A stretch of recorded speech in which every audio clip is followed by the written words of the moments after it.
सोचिए, एक मामूली सी 9 से 5 नौकरी, छोटी सैलरी, और उसी आदमी ने कैसे अपनी किस्मत बदलकर एक अरबों की कंपनी खड़ी की। अगर आप सच में बिजनेस और सक्सेस की असली कहानी देखना चाहते हैं तो सुनते रहिए। इंट्रो। भाई दोस्तों, ये हमारा चैनल ऐसे ही इंस्पायरिंग बिजनेस स्टोरीज लाता है।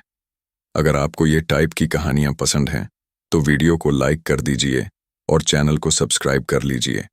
चलिए अब सीधा कहानी में चलते हैं। स्टोरी स्टेप बाय स्टेप, तफसीर के साथ। स्टेप 1, शुरुआत और प्रॉब्लम डिस्कवरी। अमन एक छोटी कंपनी में प्रोक्योरमेंट क्लर्क था। रोज सुबह 9 बजे जाता, रात 6 बजे घर आता। सैलरी कम और सवालों से ज्यादा टाइम गुजारता। एक दिन उसने देखा कि सप्लायर से प्रोडक्ट 200 की आइटम्स आ रही थी और लोकल दुकान में वही 350 बेची जा रही थी। अमन सोचा, अगर मैं बीच का मार्जिन कम कर दूं और डायरेक्ट कस्टमर तक पहुंचाऊं तो दोनों जीत सकते हैं। तफसीर, हर बड़ा बिजनेस किसी छोटी प्रॉब्लम का सॉल्यूशन होता है। आपको सिर्फ निगाह उस प्रॉब्लम पर रखनी होती है।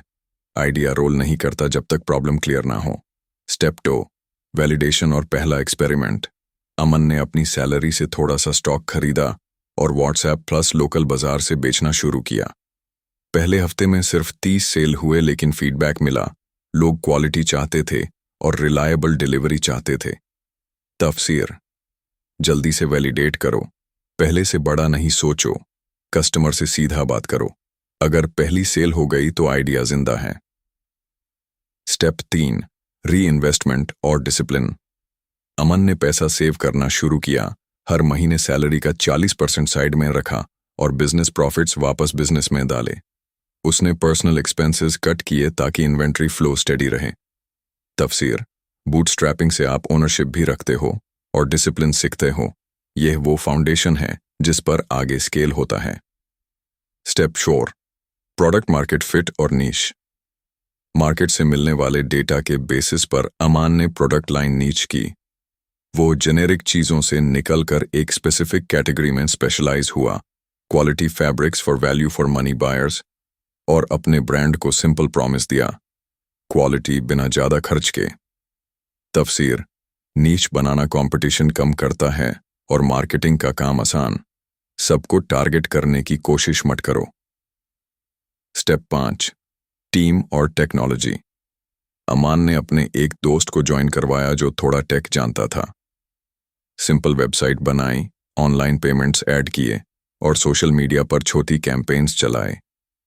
पहले हायर एक फ्रीलांसर था, फिर एक full time customer care person लिया।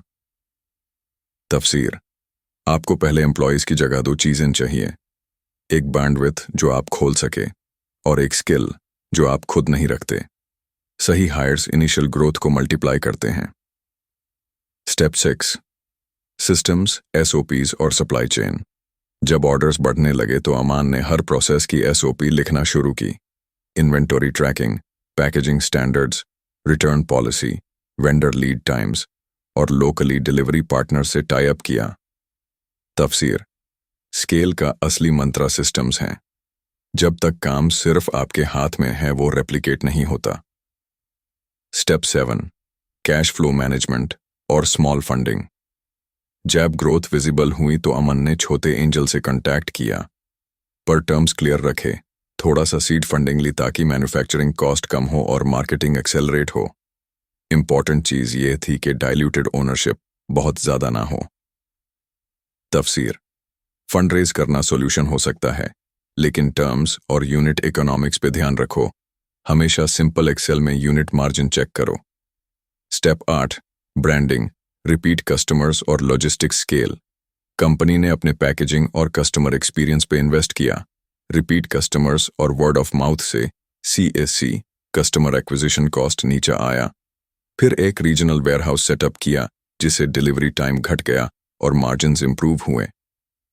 तफसीर, ब्रांड और एक्सपीरियंस रिपीट बिजनेस लाते हैं। एक बार लॉयल बेस बन गया तो ग्रोथ सस्टेनेबल होती है। स्टेप 9, क्राइसिस, पिवट और रेजिलियंस।